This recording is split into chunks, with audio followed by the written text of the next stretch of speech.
Not working. And this is, there is a plug on that.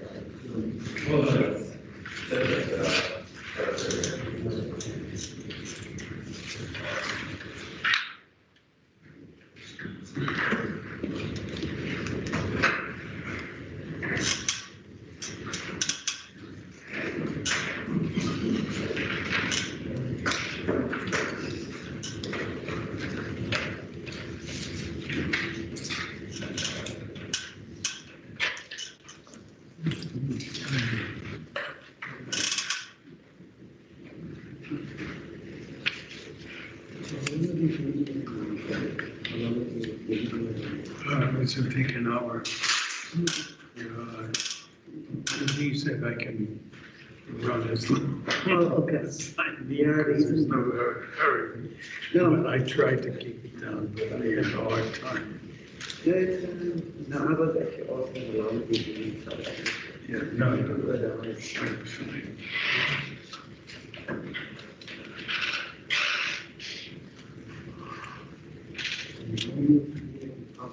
I'm surprised there are people here at all. It's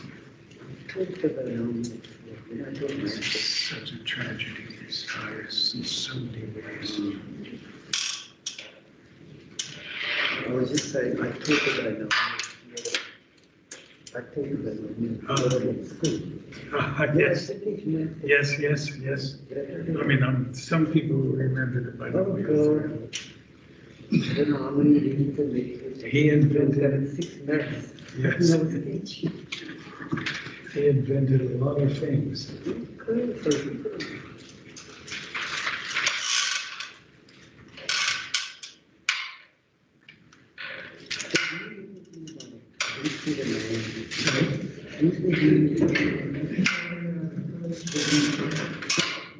He discovered all of these things. No, but he, sorry. No, he's new. All of them, most of modern mathematics he discovered. Really? So he wasn't just known for all Incredible. the gravity that we. Yeah, gravity, all of our forces and energies. So he was a mathematician as well. And he was a mathematician as well.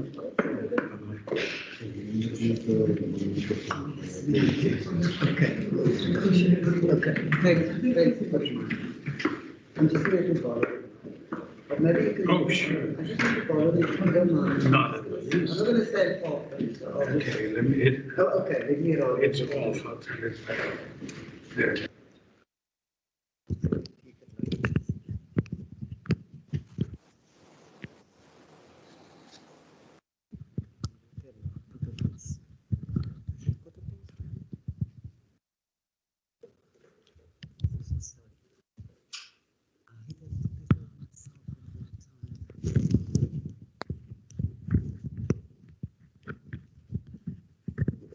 You ready, David?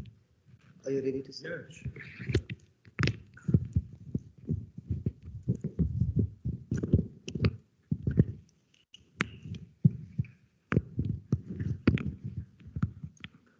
Okay, stop. Good morning, everybody. Can everybody hear me? Thank you for attending our in-person summer school for the second week, our blended hybrid summer school. It's really nice to see more people present than last week. And I just want to thank everybody for your patience and perseverance, for putting up with our teething problems last week. We hope it'll go a little bit better this year. It's the first time we've run a blended summer school, and we also fewer in staff, so we've got to run between, two of us have got to run between 3-4 different lectures. Okay, let me not waste any more of your time. It is a great honor for me to once again introduce Professor David Wolf. Oh, you can't hear? Okay. Sorry. Was that clear to everybody? Oh.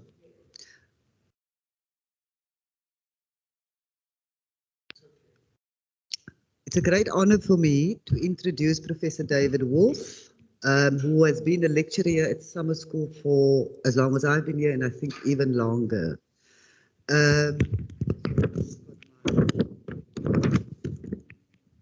Sorry about that. Professor Wolf holds a PhD from the University of Pennsylvania, and he has taught at the universities of Chicago, Washington, and New Mexico in the US. He served as department head of physics at the University of New Mexico for 6 years. His research was in high energy experimental physics, working at most of the large accelerator centers throughout the world. So you are in very, very good hands in terms of subject matter. He's presently a visiting lecturer at the University of Cape Town, and he is active in a number of local projects to bring students from disadvantaged backgrounds into physics careers. He's a regular contributor to summer school, and he runs training programs for teachers in science across South Africa. So let's give him a big welcome, and so nice to have you in person as opposed to online.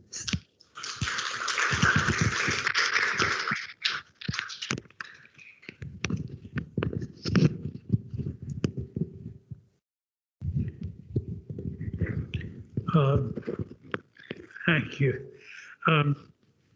Get rid of this thing. I'm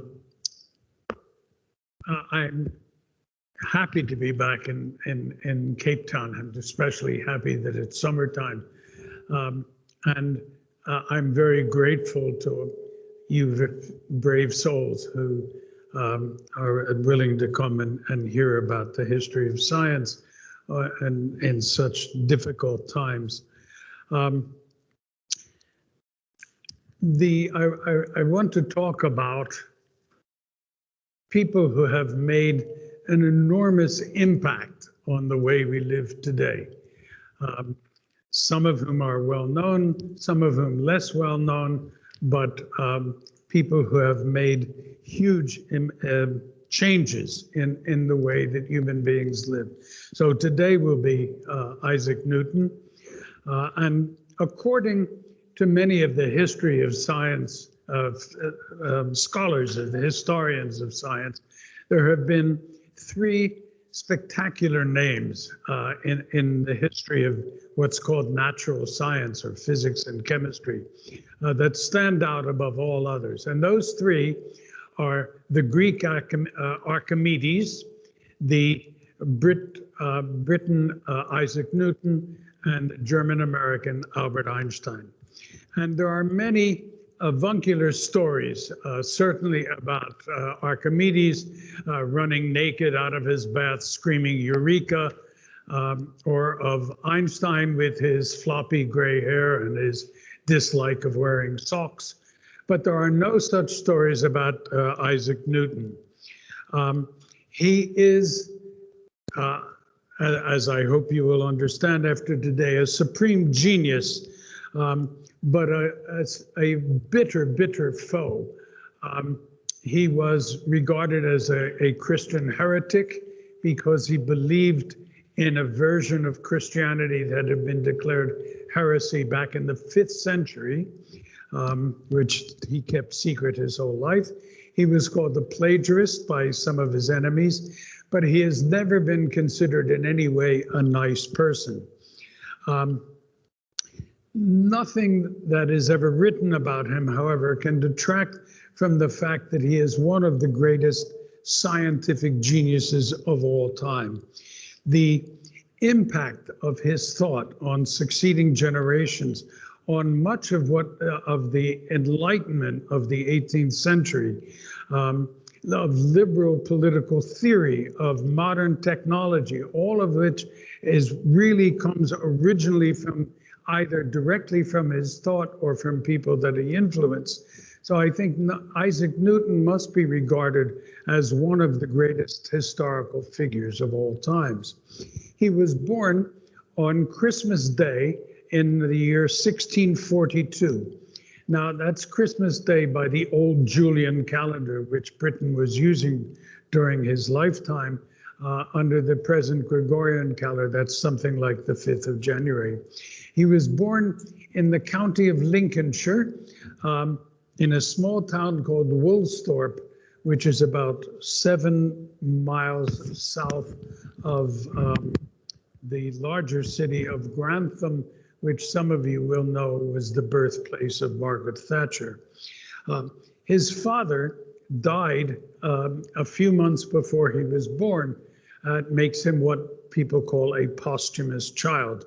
But they lived in, I don't have a laser pointer, but that's okay. He lived in this rather nice home. So his father was a relatively prosperous farmer. But the lack of a father certainly must have marked his relationship with other men. But what really mattered was that his mother remarried when he was 3 years old. Now, she certainly did that almost certainly for economic reasons. And even that Newton benefited from those economic reasons. However, his stepfather, Barnabas Smith, refused to have the child in his home. And so at the age of 3, Isaac Newton was abandoned by his mother, who disappeared, and left with his grandmother, about whom we have absolutely no record. Now, anyone who has raised a child knows that at 3 years old, they can speak in whole sentences. You can have a conversation with them. They're fun. They're charming. They're truly it's a lovable age, 3. So you can imagine for such a child, particularly so sensitive and intelligent one as Newton, what the feeling of abandonment of his mother, the person most important in his life, must have meant for him. He was left, as I think I said, with his grandmother. We have absolutely no record whatsoever about the grandmother. From what we know, he was a tremendously perceptive child, of course. His mother, who is born Hannah Oskoff, therefore Hannah Oskoff Newton Smith, returned when he was 11 following the death of his stepfather. But those 8 years of maternal abandonment, as he felt, really seemed to have scarred him. And years later, when he was at university and 20 years old, he kept a record of his sins in a book. Number 13 was threatening my mother and father Smith to burn them and the house over them. Number 14 was wishing them death and hoping it to come. So he was a very angry young man. And an early indication of his temper occurred when he was just a schoolboy at the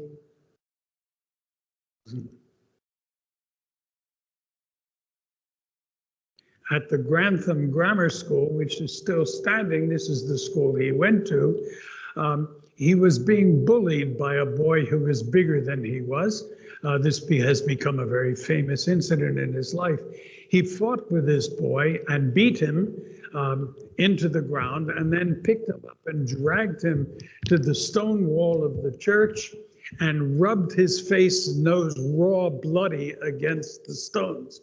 And this was something that he repeated, at least metaphorically, with everybody who caused him any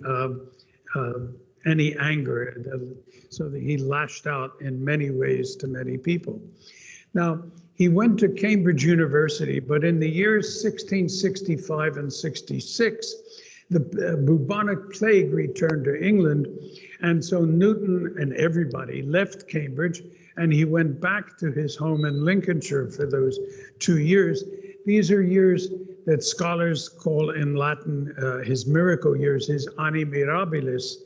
And during this time, to use his own words,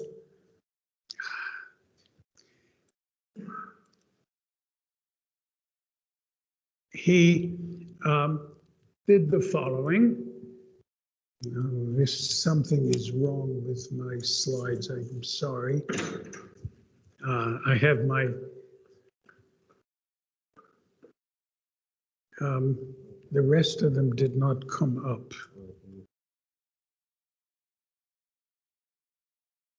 There should be more on here, I think.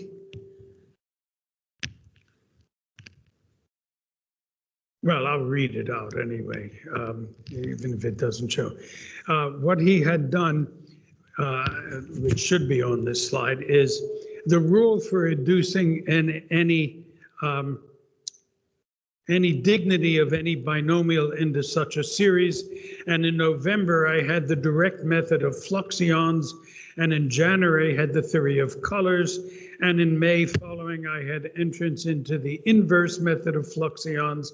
And the same year, I began to think of gravity extending to the orbit of the moon, and I deduced that the forces which keep the planets in their orbs must be reciprocally as the squares of their distances from the centers about which they resolve. What this means is he had discovered the binomial theorem, which some of us may remember from school days. He had discovered fluxions, by which he means the calculus, and he had discovered the inverse of fluxions, which is the integral calculus, so both differential and integral calculus. In terms of light, he had discovered that white light was the combination of all colors of light, which was exactly the opposite. I'll talk more about this, exactly the opposite of what people thought in those days. And in addition, he had understood the force of gravity, which keeps the Earth revolving around the sun and the moon revolving around the Earth. That is some pair of years. He was 23 and 24 years old. Most people I know find that rather embarrassing, but he was a smart guy. These discoveries changed the son of a Lincolnshire yeoman farmer into the most famous man in the world of his day. But he was also a man who felt himself besieged by enemies, all of whom he hated. First is women. He hated women. Whether he was gay or not, nobody knows, but in his old age, he spoke with pride about never having touched a woman in his entire life other than his mother. He hated Catholics, especially Jesuits. He hated many people, mostly men of approximately his own age. Robert Hooke, who was a professor at Gresham College in London and eventually secretary of the Royal Society. He hated John Flamsteed, who was the first astronomer royal. And above all others, he hated the German Gottfried Wilhelm Leibniz. Now, I don't have time to talk about all those hatreds today, but I will talk about Hooke. He was a desperately proud man. And as a scientist, he was torn between giving out his, publishing all his theories so he could get all the acclamation from it, but also the fear of being criticized, the need to retain everything. And he had the sense, which is common amongst human beings, of not being good enough, of never being as smart as he would like or successful he was like to be, despite his great fame. And this insecurity is shown in the large number of drafts he made of everything he did. And the more important the subject, the more drafts he made, the more it was revised, modified, changed, adapted, etc. Newton wrote many things, but he wrote two incredibly important major works in several editions. Now, all of this work was really done in 1666 and 67, but he published the what's called the Principia. It is really in Latin, the Philosophiae Naturalis Principia Mathematica. This was the first of his major books, published in Latin in 1687. That's over 20 years after he did the work.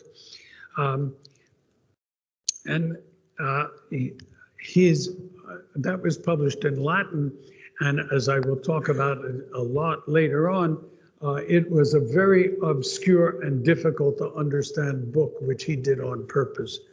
The second book he published was published in English. That was also from work in 1666. but it's called The Optics, published in English. And he didn't publish it until 1704, waiting for Robert Hooke to die before he published this. I want to talk only about his disputes with Hooke. And the first serious dispute he had was in 1672 with Robert Hooke. And crucial to the argument was the state of natural light, sorry. And this was considered by everybody in his time to be white light. This light was the natural light, and that's what people thought.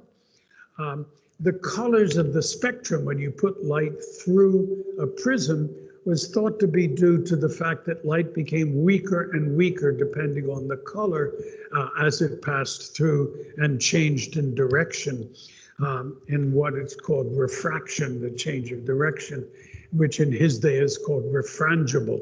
But and of course, this is completely wrong, as every child virtually knows today. White light is the combination of all the colors. This was discovered by Newton. And what was known in Newton's day before he was born was the laws of reflection, that angles of reflection is equal to the angle of incidence on a mirror surface. That was known by the Greeks, by Euclid, centuries before. And the basic laws of the bending of light, of refraction, was discovered, or mathematically discovered, by the Dutch scientist Willebrord Snell in 1620. And again, in school, we learned about Snell's law. And it was this bending that Aristotle thought was due to the weakening of light and changing it into colors. But of course, Newton, with his prisms, developed exactly the opposite theory of light. And the white light theory had been most expressed by René Descartes and accepted by Robert Hooke. By the time Newton was 26, he had already been appointed the Lucasian Professor of Mathematics at Cambridge. This is 1669. And he got this position by presenting some brilliant mathematical papers to the first holder of that chair, Isaac Barrow. The Lucasian Professor in Cambridge is still in existence, and the most recent previous holder of that was the physicist Stephen Hawking. One of the obligations of this was to publish the results of your research, and he was busily doing that. But while he had done that, he had also invented the reflecting telescope. Now, every telescope in the world today, all these big machines, even the radio telescopes that we see at Meerkat and for SKA, they are always a big dish. They're reflecting telescopes, invented by Isaac Newton. Before Newton, the telescope had been invented by Galileo. That was a refracting telescope. It used a lens to bend the light. That has serious problems with color, changing white light into colors, of course, through the lens. The reflecting telescope is what's used in everything. And word of Newton's telescope had reached London, and in London, there had been formed shortly before what has become the Royal Society, which of course still exists. And they asked for a sample of the telescope, and Newton sent them a small one in 1671. And the formation of these societies, the first scientific societies, was a major event in the 17th century. The first one was formed in Italy, the second in Britain, the Royal Society, and then one in France. And not only did they provide a series for discussion, but they also published results, and that spread scientific information around the world. The Royal Society was very fortunate to have an important German named Henry Oldenburg as its first secretary. Oldenburg had contacts all over the all over Europe, and he personally funded a journal called the Philosophical Transactions, and that journal is still published today by the Royal Society. And he sent copies of this abroad to many people in France, in Germany, the Netherlands, all over Europe. And these, of course, provided information, stimulus for the development of science and mathematics, and not surprisingly, a lot of gossip as well. And publications spread information, but it also had an obverse side as well, because it led your discoveries to criticism. And criticism to, or comment to Newton was only important if it was positive. Anything that was painful was just salt in the psychic wounds that he had. And lion of intellect that he was, when he was hurt, he roared, and when he had the chance, he devoured his opponents. He was very pleased that the Royal Society was extraordinarily positive about his telescope. And he said, I shall, this is trying to show, I don't know why all of the things are not showing up, but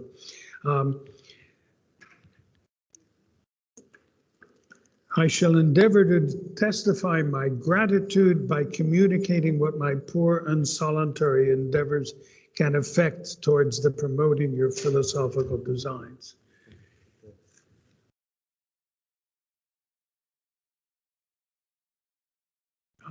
That's brilliant. Okay, that's great. Now, thank you very much. I don't know what I would do without these people who know what's going on. As most of us who depend on our grandchildren for help with computers.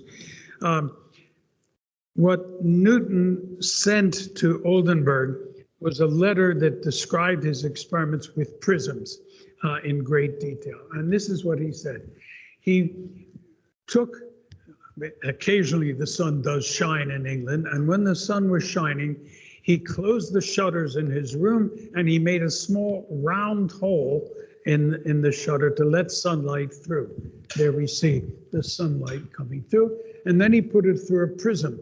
And he expected that there would be a spectrum, but he expected it, since the light coming in was round, he expected the spectrum to be round. Instead, it had an oblong shape about 5 times higher than it was wide. That really surprised him, and he wondered what was really going on. And so he did a whole series of interesting experiments so that he put the light through different thicknesses of the glass, through the top, through the bottom. Nothing really changed. He changed the size of the hole in the shutters.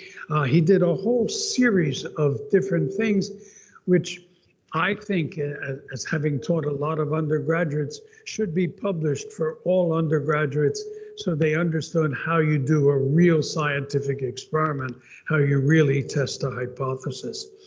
And then he came to a term he really loved to use, the critical experiment, the experimentum crucis, the crucial experiment. And he did the following. He did this thing. He took that light, and then he took the spectrum light across and to another board and put a hole in that other board. And then by rotating the prism, he could put any one of those 7 colors through the second hole. So he could have only red light, only violet light, whatever, coming through the second hole. And then after the second hole, he put another prism. And what he found is if he had blue light coming in and measured the angle there to the blue light, The same angle was formed in the second prism, big, and if the red light, which had a very small angle, also in the second prism, it had a very small angle. So he could look at any single color through the second thing. And so he says that, and if I quote him, the true cause of the length of this image was detected to be no other than that light consists of rays that are differently refractable. Each color has its own unique angle of refraction. And this demonstrated the fact that white light is not the primary light, it is formed of all possible colors. The first time this had ever been seen. I have often with admiration beheld that all the colors of the prism being made to converge, he brings them all together, and thereby to be again mixed as they were in the light before. It's entirely and perfectly white and not at all sensibly differing from the direct light of the sun. Is this whistling too much? Can people hear? I don't know. It's okay?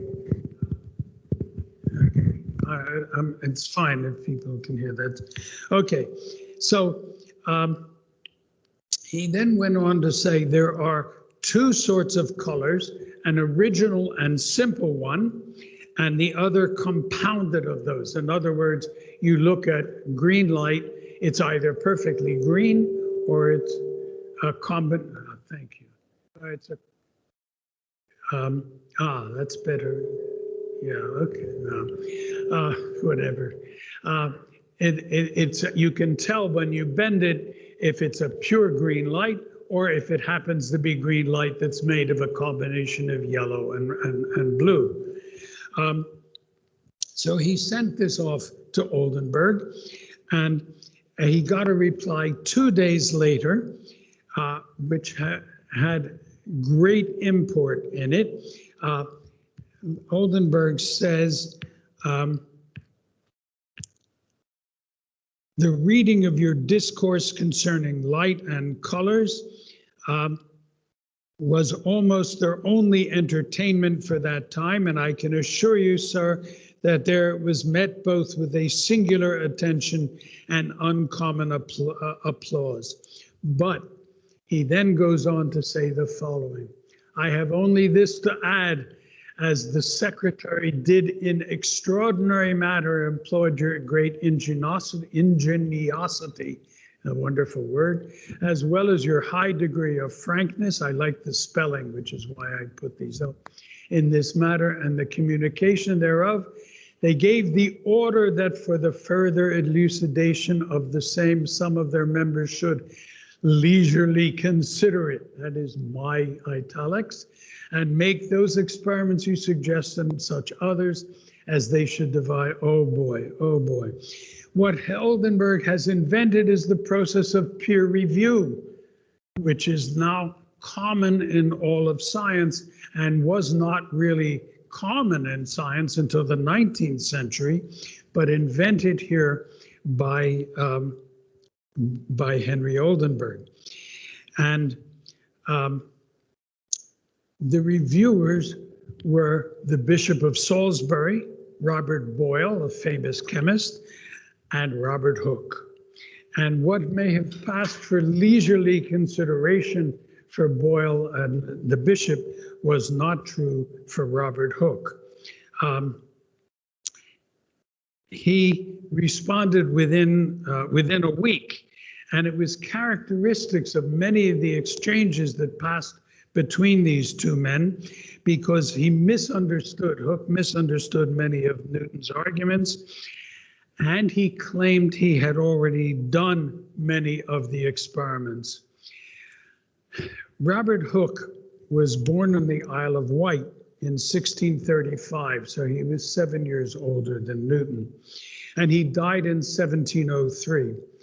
His father was a preacher and died when the boy was 6. So he too lost his father at an early age, surely a difficult time for him as well. Like Newton, the boy was interested in mechanical objects. He built a telescope, he made sundials, he made clocks, and he must have had pretty influential friends because he was not wealthy, yet he was admitted to the prestigious Westminster School in London and then to the University of Oxford. And when he was at Oxford, his position was the same as Newton's at Cambridge. It's what's called a subsizar in his day, which is basically a servant to a wealthier student. And but there were, at Oxford in his time, there were a great number of people who were interested in science, and chief among them was Robert Boyle, who was a very wealthy nobleman with big estates in Ireland. Boyle hired Hooke as a laboratory assistant, and Hooke, who was a real mechanical genius, did many or built much of the apparatus that Boyle used for his experiments on gases. And those of you who have ever taken a chemistry course will know of Boyle's law that relates the pressure and volume of a gas at constant temperature. So you double the pressure on a gas and you get half the volume.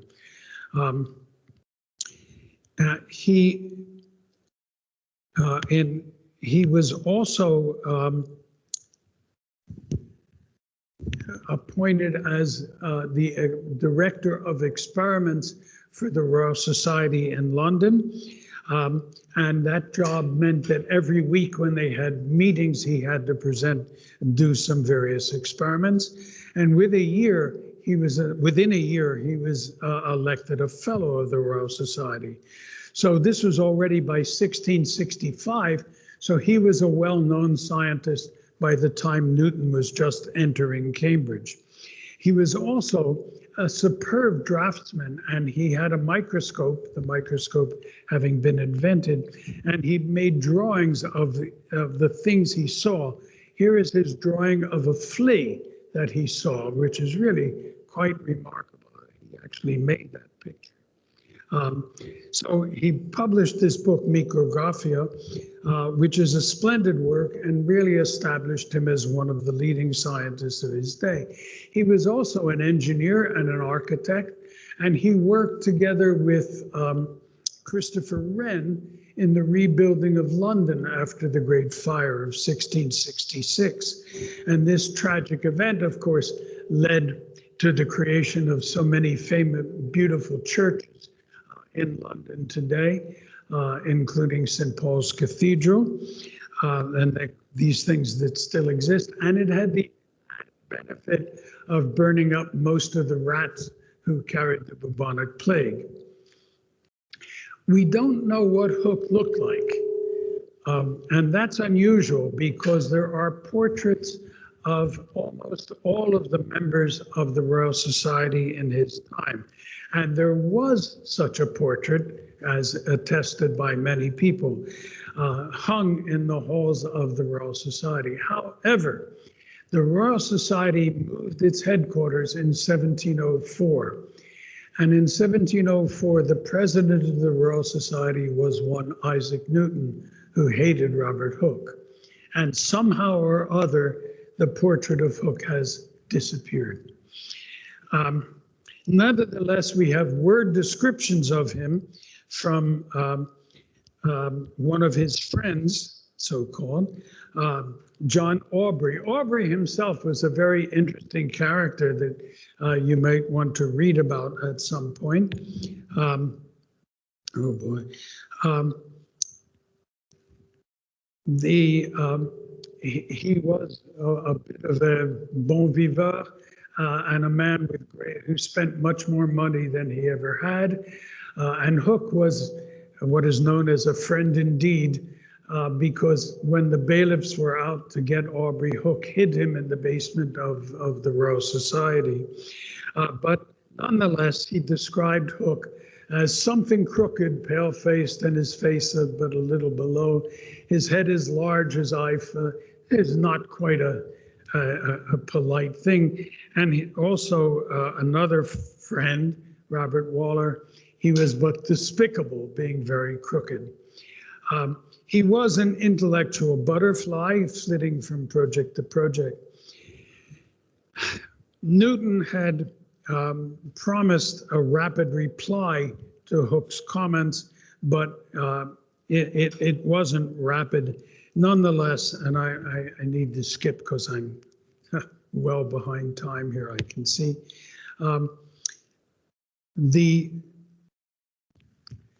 He was angry and bitter about the criticism, and so much so that he wrote to Oldenburg saying, "I desire that you procure that I may be put out from being any longer a fellow of the Royal Society.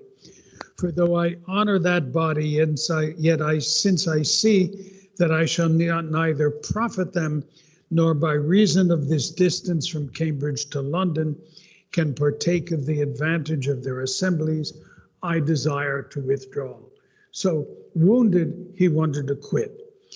Now, Oldenburg misunderstood and thought that it was a matter of the dues and the money, but of course it was not financial, it was psychological.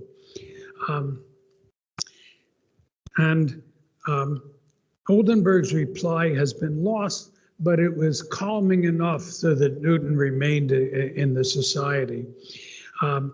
And then he wrote in 1675 that he had some other ideas that he was interested in.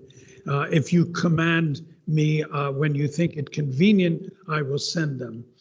And Oldenburg must have commanded because Newton sent 2 papers that were read at meetings and commanded or got a great deal of attention and considerable unhappiness again from Robert Hooke. And he wrote the letter that started, "In my answer to Mr. Hooke," and the paper was read at a Royal Society meeting, and Hooke was there, and he reacted really angrily because the letter of Newton made very critical comments about Hooke. He said, "No, everything that Newton has done, I already did 10 years before in Micrographia," all of which not true. In 1676, with all this anger boiling between 2 wounded personalities, Hooke wrote directly to Newton. And instead of reacting with a yet more anger and a countercharge, he took a step towards reconciliation. And this is out of character for both men. And that certainly has aroused the curiosity of scholars who like nothing better than contradiction, and several of whom think that pressure was put on Hooke to mollify the wounded feelings of the younger man. But Hooke's letter of the 20th of January and Newton's reply of the 5th of February. Now, these guys are 70 or so miles apart, over 100 kilometers apart. And yet the post worked well enough in those days of horses and carriages that letters passed back and forth within just a few days. Hooke wrote, "This way of contending I believe to be the more philosophical of the 2. In other words, just confidential letters back and forth. For though I confess the collision of 2 hard to yield contenders may produce light, yet if they be put together by the ears of others' hands and incentives," this is obvious relation to Oldenburg as the middleman, "it will produce rather ill concomitant heat, which serves for no other use but to kindle coal." And to kindle coal has become a phrase very well known. But much more famous is Newton's reply. If I have seen further, it is by standing on the shoulders of giants. That has become a very famous thing. And standing on the shoulders of giants is inscribed on the edge of the British £2 coin now. It is not original with Isaac Newton, although there is a wonderful book that I strongly recommend called On the Shoulders of Giants, written by an American scholar named Robert Merton. And this is a history of the use of that phrase. So it's not only historical, but it's also extremely funny. Really a brilliant book. And it comes from at least the 12th or 13th century. It has been suggested that perhaps On the Shoulders of Giants is nasty, since Hook was, of course, round-shouldered. But most scholars don't think that that's true. The Italians, however, have this wonderful phrase, "Si non è vero, è ben trovato." You know, if it's not true, it's a good idea. And whatever the truth of the matter, there's little doubt that there's a lot of bitterness between these two men and anger barely beneath the surface. And that ends phase one. Phase two begins several years later in 1679. Oldenburg had died suddenly, and Hooke was now secretary of the Royal Society.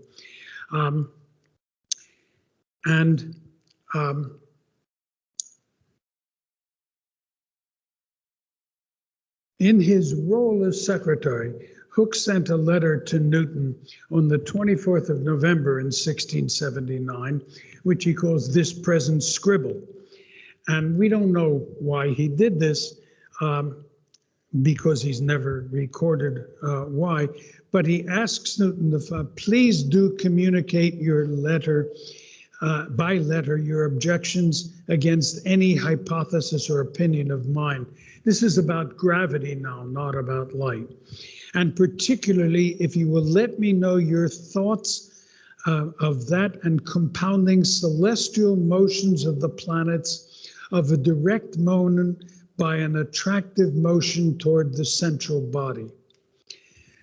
We don't know what Hooke's objective was in writing such a letter all of a sudden. One of the greatest scholars of Newton was a man in the 20th century, a Russian-French philosopher named Alexandre Koyré. And he had really great knowledge and great insight. And he thinks that Hooke was trying to provoke a reaction from Newton. And whatever his motive in writing, he received a reply from Newton which really angered him.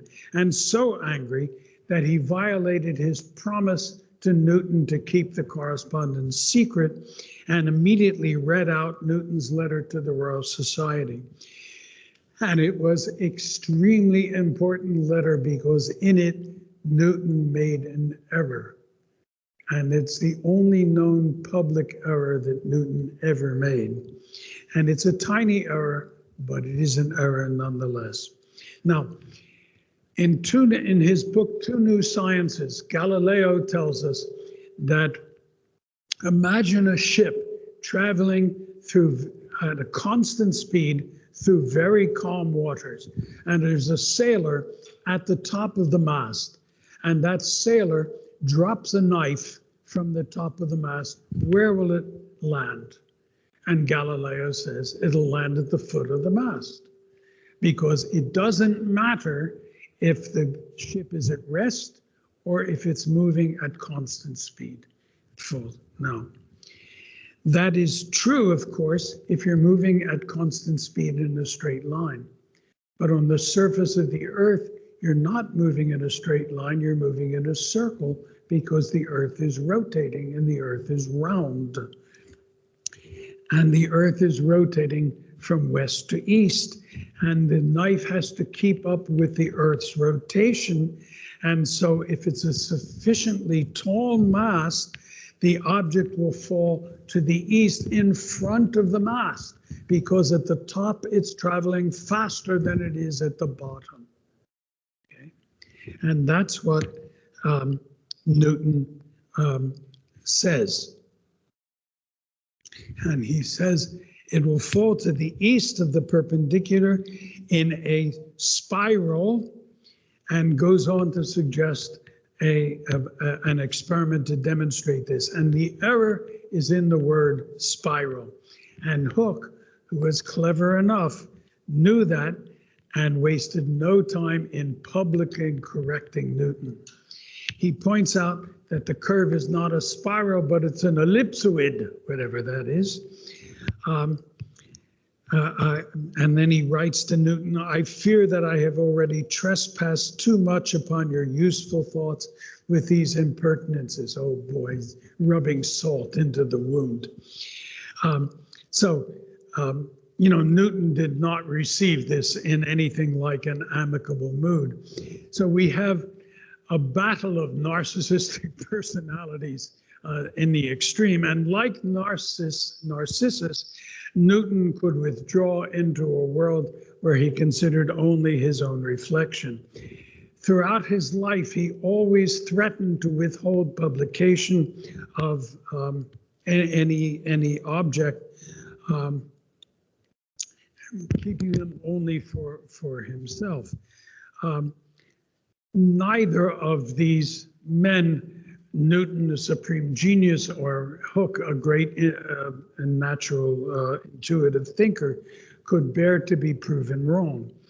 And Newton, who was probably the more damaged of the two, was furious at having made an error and having the error, in fact, pointed out by Robert Hooke. And of course, the insult was compounded because he read the error out in public at a meeting. It's not a big error, but it is an error nonetheless. And if you were at the equator, what Newton says is correct. It'll fall just in front of the mast.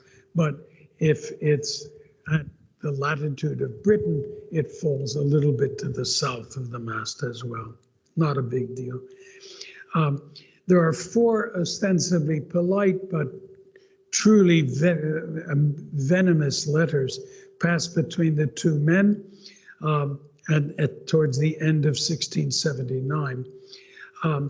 Unable to bear any correction from Hooke, Newton corrects Hooke in his last letter, agreeing that the body in our latitude will fall more to the south than the east if the height it falls from be any great thing. Yet I imagine the body will not describe an ellipsoid, but rather such a figure as is represented, and then he draws a complicated curve, which he can calculate and Hooke can. He was extremely prickly at this time in late 1679, early 1680. Freud tells us that great creativity often follows great loss. And only 6 months before this interchange with Hooke, Newton's mother had died. Hannah died. And in his old age, Newton related the story of how his mother went to care for his half-brother, Benjamin Smith, who was sick. She caught the same disease, and so her son Isaac came to care for her. And according to his own account, he was dedicated, very dedicated, and ministered to her. But she died and was buried in June of 1679, some 6 months before his fight with Hooke.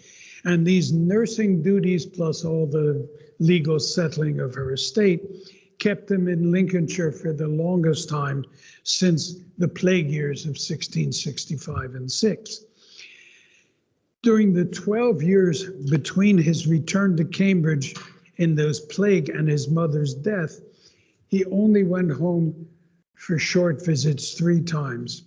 And as some scholar has noted, more vigorous displays of filial affection have indeed been recorded. Now, following this bitter exchange with Hooke, Newton retired from the scene. When wounded, he just withdrew into his own private thoughts. Now, we come to 1684, and in January, a discussion in London took place between 3 men. These were Edmund Halley of the Halley's Comet fame, Robert Hooke, and Sir Christopher Wren.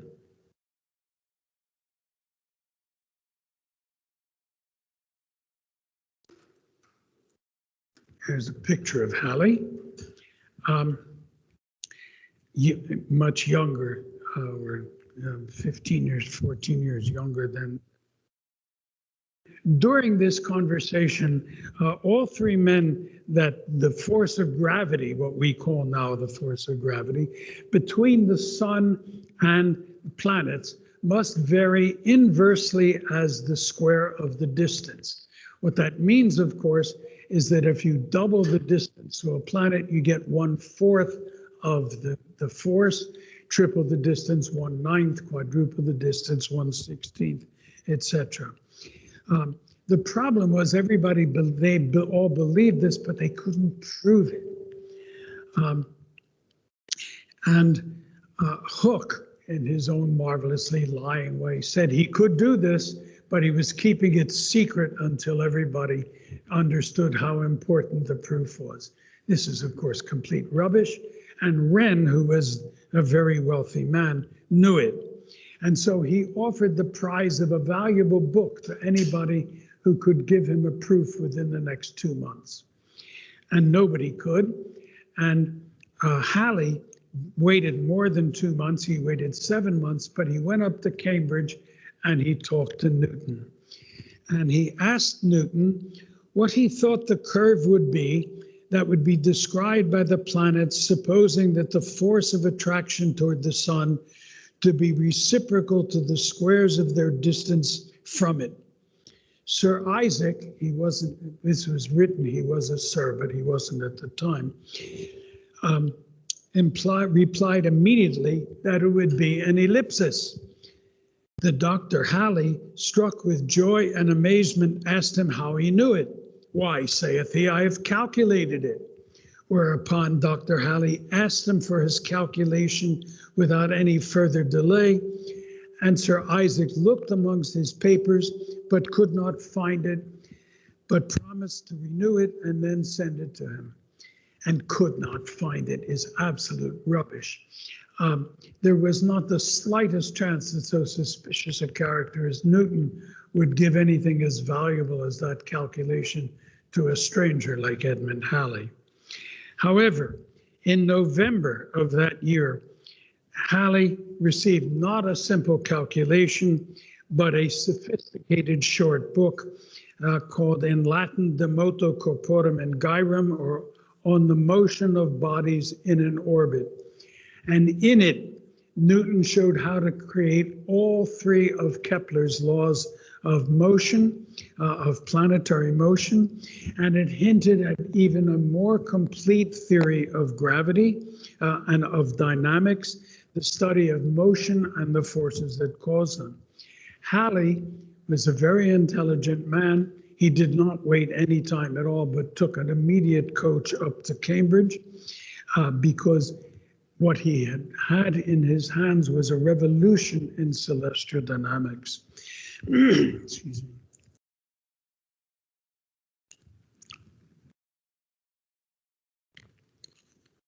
In the records of the Royal Society in December of 1684, it says, Mr. Halley gave an account that he had lately seen Mr. Newton at Cambridge, who had showed him a curious treatise, which upon Mr. Halley's desire was, he said, promised to be sent to the Society.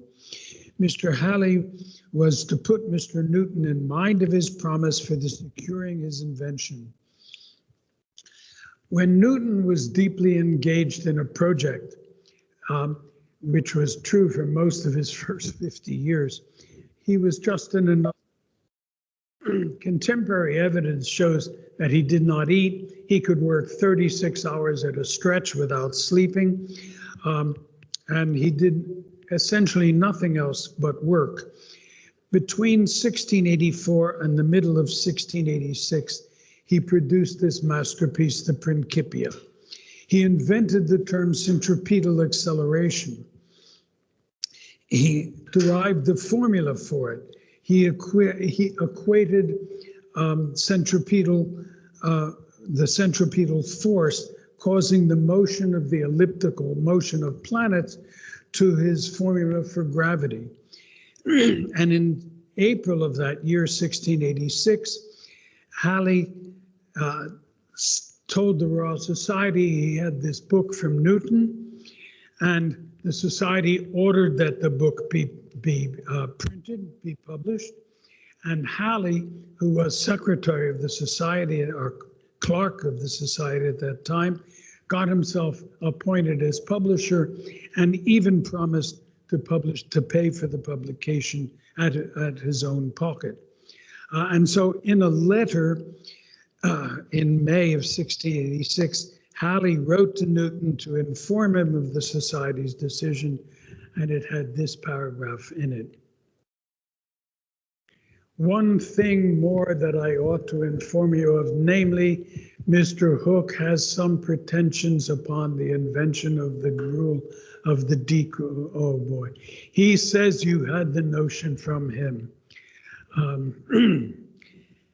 This was an accusation of plagiary, and Newton gave a mild response immediately, but he never did anything on the spur of the moment. He reviewed his early work and he let his anger come to a true boil. Many people knew that of this rule of gravity with distance being inversely the square. Wren, Hooke, Halley all knew it, but only Newton could demonstrate it.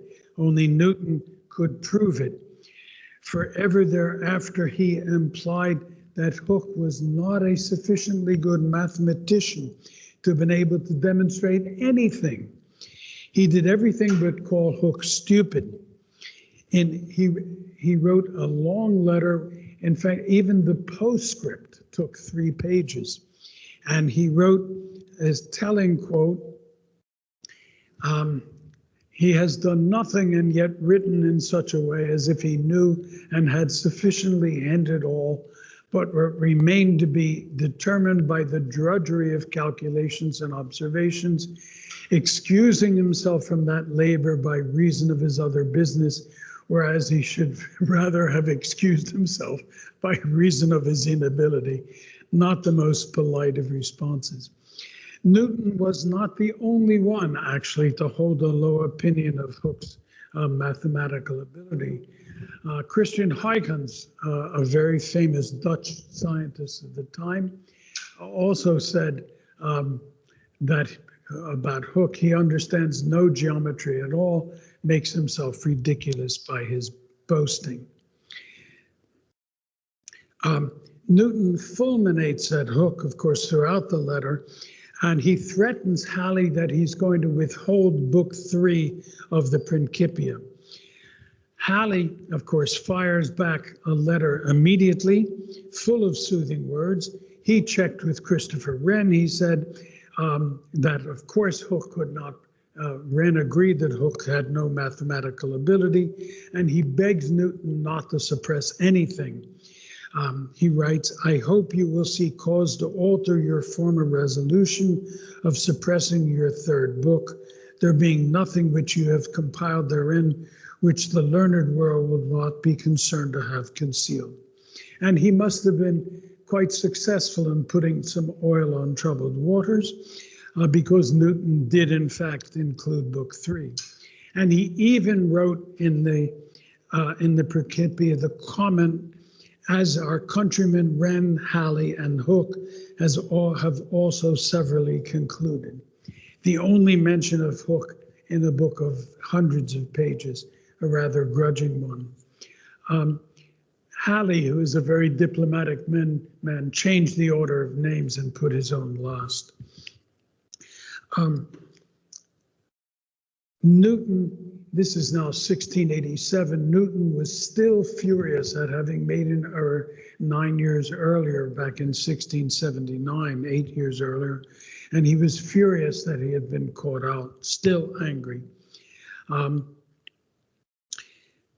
That's the final word from Newton.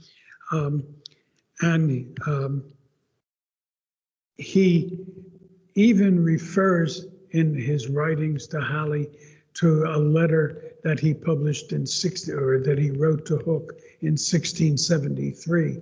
He must have spent an enormous time going back through all his old papers. He writes, in fact, these things compared together show that I was before Mr. Hooke in what he pretends to have been my master, so I learnt nothing by his letter, but that bodies fall not only to the east, but also in our latitude to the south. He's still angry. But Newton let the matter drop. And however, Newton was so angry that because Hooke was still a member of the Royal Society, in 1687 he stopped going to meetings and had nothing whatsoever to do with the Royal Society until 1703, when Hooke died. Then he came back to London, went to Royal Society meetings, and became president of the Royal Society. And as I said, when they moved, the portrait of Hooke seems to have vanished entirely.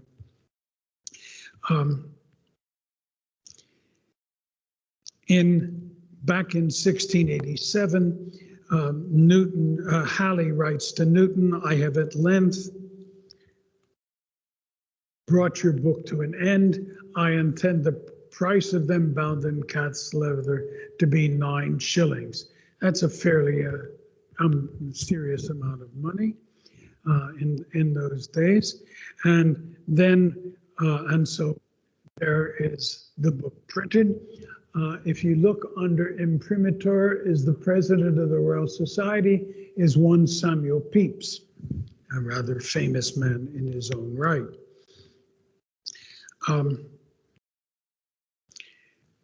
This work, of course, is monumental, it's mathematical, it's profound, and it is very obscure. I've read it, and it's hard. Only those I've read an English translation, I didn't read it in Latin. Only those with considerable mathematical skill could possibly hope to read it. One of Newton's friends was John Locke, the great philosopher. And he had a copy and he tried to read it and he couldn't understand the mathematics. And he read only the descriptive parts, but he wrote to his friend Christian Huygens and asked him, and Huygens said, look, the mathematics is correct, you don't need to read it. And one supposed reason for its obscurity is to make it hard for Hooke to understand. Newton did not do any real science after this, but he did become master of the mint, as I think I said.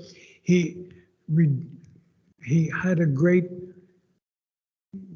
obscure but difficult pleasure in hanging forgers, but he managed to put together Scottish and English currencies after the reunion of 1707, and he was responsible for milling coin edges, as I also mentioned. And Alexander Pope wrote of him, nature and nature's laws lay hid at night. God said, let Newton be, and all was light. However, it could not last, the devil shouting, ho, let Einstein be, restored the status quo. Newton died on the 31st of March in 1727. And so, having run a bit over, I apologize, but thank you very much for being so brave and kind as to come today. I appreciate that.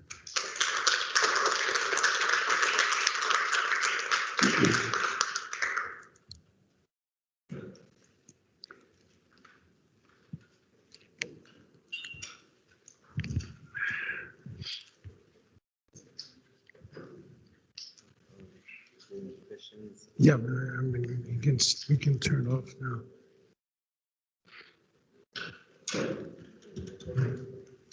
Thank you very much for helping. I get involved and I'm going, and if something doesn't work, I get lost.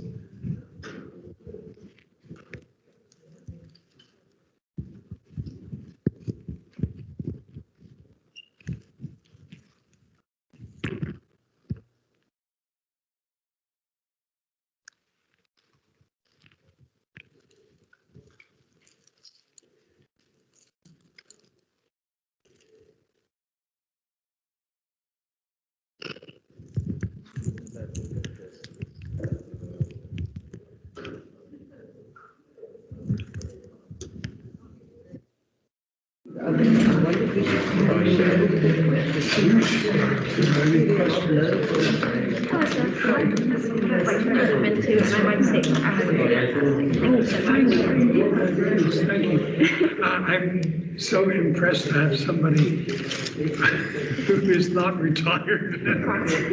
Notice the older age. I was just thrilled to see. I'm only just out of high school. Wonderful. Thank you so much. No, it's a real pleasure. I can't wait to come back tomorrow. Oh, great. Do Michael Faraday.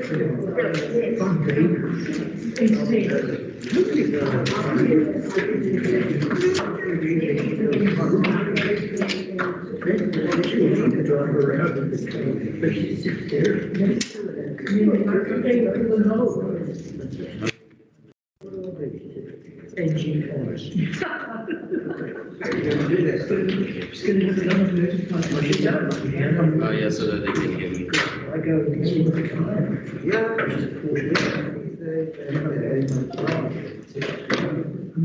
Either this.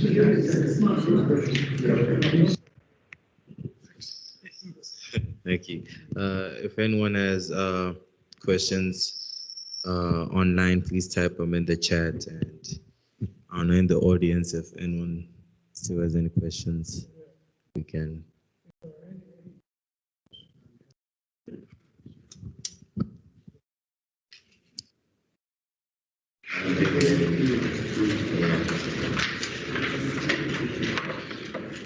Oh, there's a question online. They don't. If you want me to go down and